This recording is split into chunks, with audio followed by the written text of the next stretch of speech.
सबका बदलता है। नारायण गुप्ता एक किसान था। खेतों में काम करने से उसकी किस्मत नहीं चमकने से पैदा होकर बड़ा हुआ। उसी गांव में रोज के लगने वाले सामानों का किराना दुकान का व्यापार करके शादी करके दो लड़कों को भी पैदा करता है। अभी वो लड़के बड़े हो गए थे। नारायण गुप्ता उन दोनों की भी शादी करके उसके किराना दुकान के दो भाग करके एक दुकान को बड़े लड़के को, एक दुकान में छोटे लड़के को बिठाता है। पर दोनों दुकानों को किराना दुकान न रखते हुए एक दुकान में फैंसी शॉप बदल देता है। दोनों लड़कों को व्यापार के बारे में सब कुछ पता होने तक वो खुद ही रहकर देख रहा था। बड़े लड़के का नाम गोपाल कृष्णा और दूसरे लड़के का नाम मारुति था। दोनों भाई को जिम जाकर एक्सरसाइज करके बॉडी बनाने का शौक था।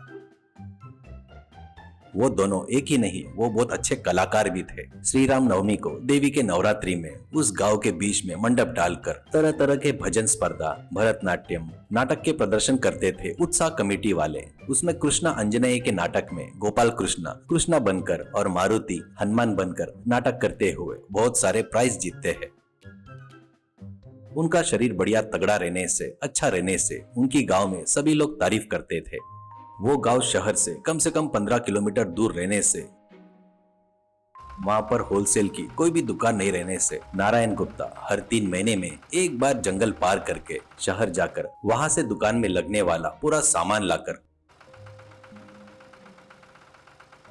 अपने दुकान में रखकर बेचते रहता है। पर इस बार जो बच्चों को सिखा रहा था उसी का भाग था वो दोनों को 20,000 रुपए के नोट का बंडल देकर होलसेल किराना सामान, फैंसी सामान खरीद कर लाकर दोनों दुकान में अच्छे से सजाकर रखो, ऐसा कहता है। दोनों भाई, ठीक है पिताजी, आप ही देखेंगे ना हम कैसे भावबाजी करके कितना अच्छा सस्ता सामान लेकर आते हैं, ऐसा कहता है। तो नारायण गुप्ता, हाँ पर एक खास बात है, तुम लोग जाने वाले रास्ते पर चोर डाकू रहते हैं, उनके नजर में न आते हुए संभल कर जाकर आओ, ऐसा कहता है। वो जोर से हंसकर, अरे पिताजी, हमको देखकर ही वो संभल कर रहना चाहिए, हमारे ऊपर हाथ डालते उनके हाथ पूरी तरह से तोड़ देंगे नहीं क्या, ऐसा कहते हैं। उनके पतियों की बातें सुनकर वहीं पर खड़ी दोनों बहुएं मुंह में मुंह हंसकर, इन भाइयों के आगे कोई और चोर डाकू खड़ा हो सकता है क्या? मामा जी आप बिल्कुल डरो मत, कहकर पतियों को तिलक लगाकर टाटा करते हैं।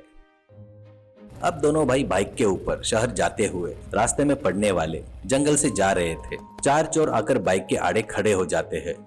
तुम्हारे पास पैसा है तो निकालो, ऐसे कहते हैं। तो गोपाल कृष्णा, हमारे पास पैसे रहे तो तेरे को देंगे क्या, ऐसा कहता है घमंड से। मारुति, रास्ते से हटो, तुमसे बात करके बैठने के लिए हमारे पास उतना समय नहीं है, कहकर बाइक स्टार्ट करता है। तो उन चोरों में से एक जन, क्या रे इस राजू सिंह से ही उल्टा जवाब देकर बात कर रहा है क्या, कहकर बाइक के टायर को जोर से लाठी मारकर जोर से बोलता है, अरे पैसे निकालो पैसे, करके चिल्लाता है। उस चिल्लाने से दोनों भाई के हाथ पैर कांपने लगते हैं और वो दोनों, हमारे पास कुछ नहीं है भैया, ऐसा कहते हैं। तो राजू सिंह, अरे इन दोनों के जेब ढूंढो रे, कहता है। तो उसके आदमी ढूंढते हैं और 2 नोट के बंडल है भैया, कहकर निकाल कर देते हैं। तब गोपाल कृष्णा और मारुति, अरे अरे ये हम लोग सामान खरीदने के लिए लाए हुए पैसे है जी, करके विनती करते हैं। तो राजू सिंह, तुम लोग और यहाँ रुके तो तुम्हारी गाड़ी भी छीन लूंगा, जाने दो, कर छोड़ रहा हूँ, जाओ यहाँ से, करके बोलता है। और उनमें से एक जन, अरे राजू भैया इनकी बॉडी देखे तो पहलवान जैसे लग रहे हैं, पर इनमें तो हिम्मत ही नहीं है और इनका दिल भी तगड़ा नहीं है, करके कहता है। बाकी सभी चोर हंसते हैं। दोनों भाई राजू सिंह के हाथ जोड़कर नमस्कार करते हुए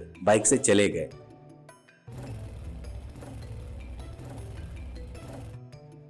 घर आने के बाद नारायण गुप्ता, अरे इतने जल्दी आ गए, शहर नहीं गए क्या, सामान कहाँ है, ऐसे कहते हैं। तो वो लोग हुआ सो बताकर दुखी होते हैं। तो नारायण गुप्ता को बहुत गुस्सा आता है और वो, इतनी तगड़ी बॉडी क्यों बना रहे डरपोक कहीं के, तुम दोनों रहकर भी 4 लोगों को मार नहीं सके क्या, कहकर दोनों बहू से, इनको रोज लोटा भरकर दूध, दही, बादाम, खीर, मटन जमकर खिला रहे हो ना इन डरपोक लोगों को, करके कहता है। वो दोनों बहुएं मुंह बनाकर निकम्मे पति कहकर पीछे पलटकर अंदर चले जाते हैं। इससे गोपाल कृष्णा और मारुति के सर काट दिए जैसा हो जाता है। ताव में आकर गोपाल कृष्णा, चल रहे अभी कभी जाकर उस राजू सिंह को जमकर धोकर अपना पैसा वापस लेकर आएंगे, ऐसा कहता है। तो नारायण गुप्ता, थोड़ा गुस्सा कम करो रे, फिर से गए तो वही होगा, मार खाकर आओगे, ताकत का नहीं दिमाग का उपयोग करो, करके उनको कुछ बताता है। दोनों भाई बाइक लेकर रास्ते में नाटक के मेकअप करने वाले मेकअप मैन के पास जाकर चोरों का मेकअप करके फिर से जंगल की तरफ जाते हैं। वो लोग जा रहे थे। जंगल में राजू सिंह अकेला पेड़ के नीचे दिखता है। ये लोग बाइक दूर ही रोककर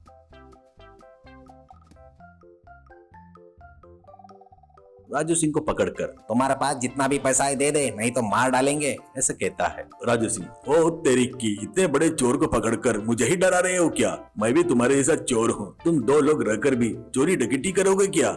एक काम करो, मेरे गैंग में शामिल हो जाओ, तुमको महीने के 1 लाख रुपए तनख्वाह दूंगा, ऐसे कहता है। तो गोपाल कृष्णा, तुम दोगे करके विश्वास कैसे करेंगे, ऐसे कहता है। तो राजू सिंह, अरे दूंगा रे, लगे तो एडवांस ले लो, करके उसके पास से लूटे हुए 20,000 के बंडल दोनों को एक एक देता है। तो मारुति, सच में यार तुम तो बहुत बड़े चोर हो भैया, हमारे घर में तकलीफें बहुत है, ये पैसा हम हमारे पत्नियों को देकर आकर हम लोग ड्यूटी में ज्वाइन हो जाएंगे, ऐसा बोलते हैं। तो राजू सिंह, ठीक है, जल्दी से आना, रात में एक जगह पर माल लूटने जाना है, करके बताता है। तो दोनों भाई, हमको काम देने के लिए धन्यवाद भैया, कहकर दूर चलते हुए जाकर वहां पर पेड़ के पीछे छुपा कर रखे गाड़ी पर सवार होकर घर आ जाते हैं।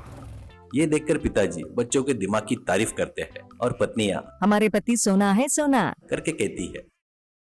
7 दिन